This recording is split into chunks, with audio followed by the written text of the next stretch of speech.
I have a rendezvous with death. At some disputed barricade, it may be he shall take my hand and lead me into his dark land, and close my eyes and quench my breath. It may be I shall pass him still. I have a rendezvous with death on some scarred slab of battered hill, when spring comes round again this year, and the first meadow flowers appear. God knows, 'twere better to be deep, pillowed in silk and scented down, where love throbs out in blissful sleep, pulse nigh to pulse and breast to breast, where hushed awakenings are dear. But I've a rendezvous with death, at midnight in some flaming town, when spring trips north again this year, and I, to my pledged word, am true. I shall not fail that rendezvous.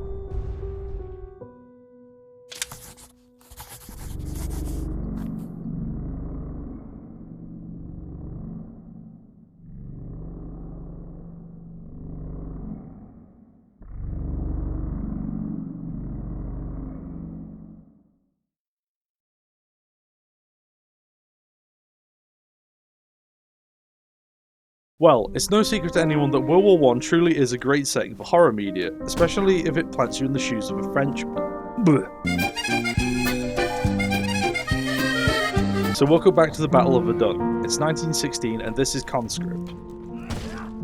Unlike Amnesia the Bunker, which placed you in the first-person unfortunate shoes of Henry Clermont, fighting off a supernatural horror in the walls of a confined bunker network, Conscript places you in the isometric shoes of Andre. There is no supernatural bullshit afoot this time.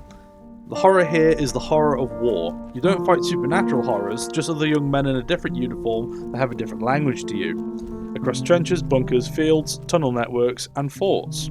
So why are we getting trench foot this time? Well, Andre is looking for his brother Pierre, and this is the main objective for the majority of the game.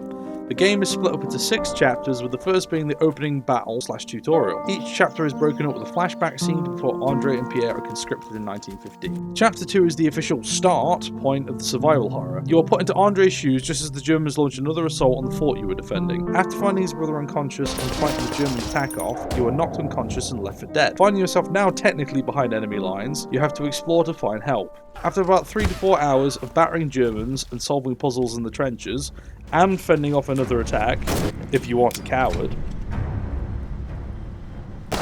you are then sent out into the field to deliver a message to another fort.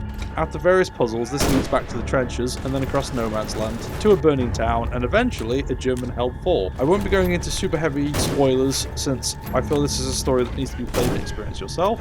However, there are multiple endings depending on various factors, of which I won't spoil. The game goes really hard into depicting the horrors of the First World War, and this is reinforced through the story itself. Unlike Amnesia the Bunker, which uses the First World War, and being French, as the backdrop for its supernatural horror, Conscript uses the war itself as the horror. You frequently come across soldiers, both French and German, suffering from shell shock, grasping at their heads in pure terror. They pose no threat, but are a reminder that the brutality of war can break most people. There is also constant background noise of artillery fire, machine gun fire, rifles, and the occasional scream of pain. The game constantly reminds you that you're in hell, and it is all around you, and under you. You are in France, Conscript is a unique survival horror experience. With the lack of the supernatural forces at work, you are left to deal with true man-made barbarism, what man can do to one another. Combat and light stealth are the main things you'll be doing to navigate the game. You can hide from enemies and set hiding places to either avoid them or get the drop on them from behind, which can give you the edge you need. Combat is clunky to say the least, but quickly falls into a clear routine,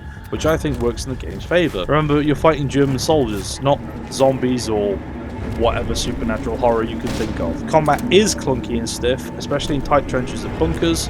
The main combat loop boils down to melee or ranged. Melee should be a last resort, but the main loop tends to boil down to take a shot with your current weapon, souls like roll out of the way, take another shot, and if the enemy gets too close, hit them with your melee weapon. And yes, it is correct that the French taught their soldiers to Dark Souls roll out of the way of danger. With it being World War One, a lot of weapons need to eject rounds before you can take another shot, which adds another strategic layer to fights. Can you get your shots off before the enemy rushes you? And also, on top of this, when you aim a melee weapon or a gun, you're planted on the spot, making you very vulnerable and an easy target. As the game goes on, your hands get more and more shaky, making aiming harder, so naturally the only cure to this is alcohol, which fixes the sway and temporarily boosts your health. On top of this, there are grenades you can use on heavier enemies or groups, as well as Molotov cocktails. Another thing to note regarding combat is that dead bodies attract rats after a while. Rats will fuck you up. If you aren't immediately eaten alive, the little fuckers will poison you, and curing yourself takes a lot of important healing items. I fear no man, but that thing, it scares me. So how do you stop this? Well, you have two choices. One, stop sending so many Germans to the afterlife by stealth or outrunning them, or if you have fuel and a lighter, you can burn the bodies. But this does mean you're taking up inventory space, which can be useful for other items, and you can also find in some locations small holes you can throw grenades in to stop rats from spawning. Editor's note, the game has been patched to nerf the damage rats do, so they're more manageable, and added more rat grenade holes to later maps in the game. Another thing to note, sometimes enemies aren't killed outright and are instead mortally injured, or they will continue to cry out in German for help. Some are asking to be put down, and some asking for a medic.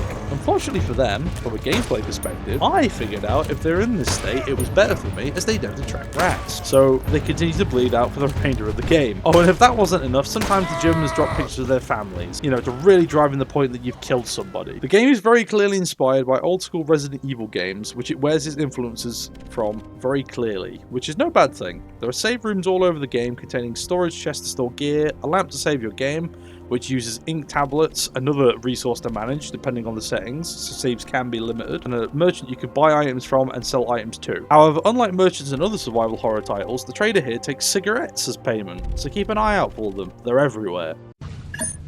500 cigarettes. As well as being able to buy items from him using cigarettes, you can craft items from what you find or buy. For example, if you combine 2 bits of fabric, you get a bandage, or fabric and alcohol, a Molotov cocktail. Again, like Resident Evil, you can even craft ammunition with gunpowder and chemical fluid. The type of ammo depends on the type of gunpowder, A, B, and C. A for pistol ammo, B for rifle, and C for shotgun shells. Again, this adds to the notion of inventory management and the proper utilization of resources, which helps to keep players on their toes. Do you carry key items around at the sake of useful ones, or vice versa?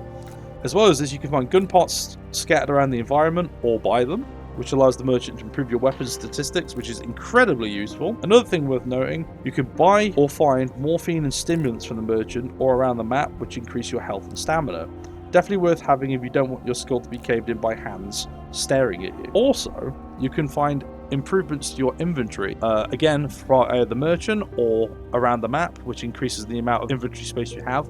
Also very useful. So what kind of hardware are we going to use to wipe out more Germans than the RAF did in Dresden? Well, there are various melee weapons to choose from, each with different damage values. 5 handguns, 2 shotguns, 2 rifles, and various specialist weapons, some of which can be found and others can be bought from the merchant. All of which have the World War I kick, especially the American war crime stick, as well as static machine guns set up around certain points, and the ever-common explosive barrel.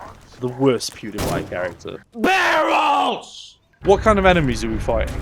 Well, the Germans range from regular infantrymen with shovels and rifles to heavily armoured trench raiders, faster heavily armoured trench raiders, regular trench raiders with gas masks, snipers, commanders and flamethrower troops, all of which are sure to fuck your day up. So Conscript, like many other survival horror titles, has plenty of puzzles to solve to progress, many of which require a fair amount of backtracking through the absolutely massive interconnected levels.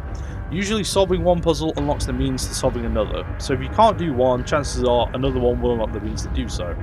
The majority of the puzzles are fairly easy to understand with contextual clues as to what to do, although the minefield in Chapter 3 can fuck off. It killed me a lot. All of this draws heavily from Resident Evil, with certain keys needed to unlock certain doors and paths to gain access to different items and areas. A lot of backtracking can be required for these chapters. Chapter 3 was especially hard to navigate due to branching paths and a non-clear sense of direction as to where to go. Editor's note, the patch that edited the rats also streamlined Chapter 3 and added quick travel much sooner to aid in progression. Some of the areas require you to return once you've found a key in another area to facilitate progression. Some of the maps also change as you progress, and routes that you had previously used become blocked off, requiring a change of route. Another cool thing to note is that In the early chapters, you can find barbed wire to fix holes in existing barbed wire, to reduce the number of Germans that decide your trench is the prime holiday destination of 1916. However, the most impressive thing about Conscript, this is the love child of one man, Jordan Mochi, who started developing the game in 2017 initially with crowdfunding. This one Australian man has managed to create one of the best indie survival horror games I've played for a long while, as one of the best World War I titles too.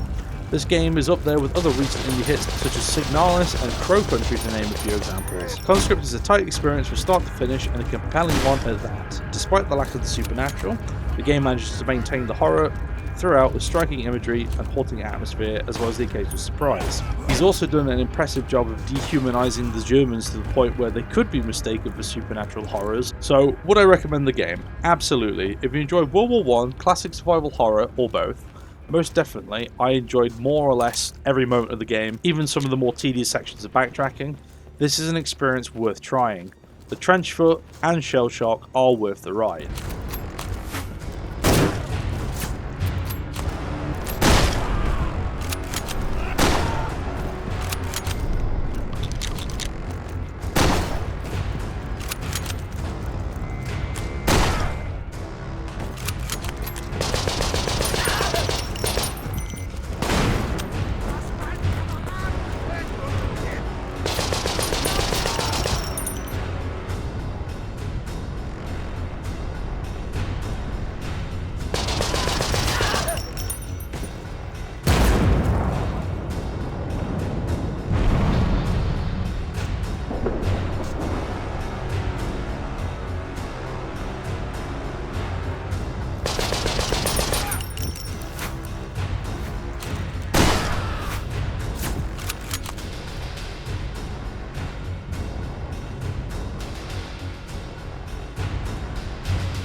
I genuinely put Conscript as one of my favourite games of the year so far, so please check it out and support the developer. If you enjoyed this video, consider subscribing.